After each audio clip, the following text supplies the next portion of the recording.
Good evening and welcome to Fox 5 special election night coverage. We're following breaking news out of Virginia's gubernatorial race. We can now project that Abigail Spanberger will become the first female and the 75th governor of Virginia. This will be a flip for the Democratic Party.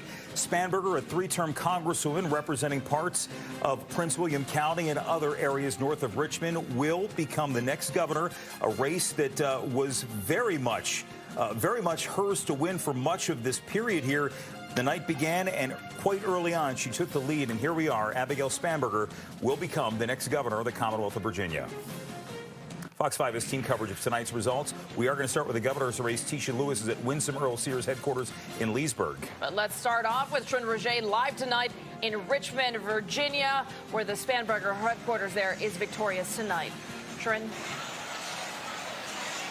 History made here in Virginia tonight. Abigail Spanberger, we are calling it, is the new 75th governor of Virginia, the first female for the Commonwealth.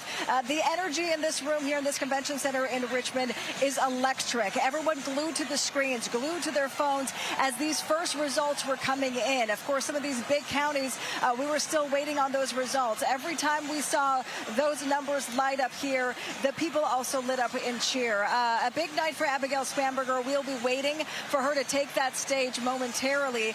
She defeated her opponent, Republican Lieutenant Governor Winsome Earle-Sears. But taking a look at some video, she has been on this 11-day, 40-stop bus tour, and her message to her people tonight is about affordability in this state, about lowering health care costs, housing costs, and really rejecting the messages coming out of the White House. A lot of voters tonight that we spoke to are concerned about the state of the government, the state of the government shutdown now in its 35th day. That was the motivating factor, as we have more than hundreds of thousands of federal workers in the state of Virginia. A lot of families I also spoke to tonight came here not only because they're supporting Abigail Spanberger, but because of how historic this is for Virginia. Many families bringing their kids, their daughters, wanting to witness this moment. For the first time, we're seeing a female in the top spot here in Virginia. Also, as we know, Virginia is a bellwether for the entire nation. So what happens here tonight, and we'll see how these races go down ballot, is also an indicator for the 2026 midterm elections and how Democrats will fare going forward. But again, a big night for Abigail Spanberger.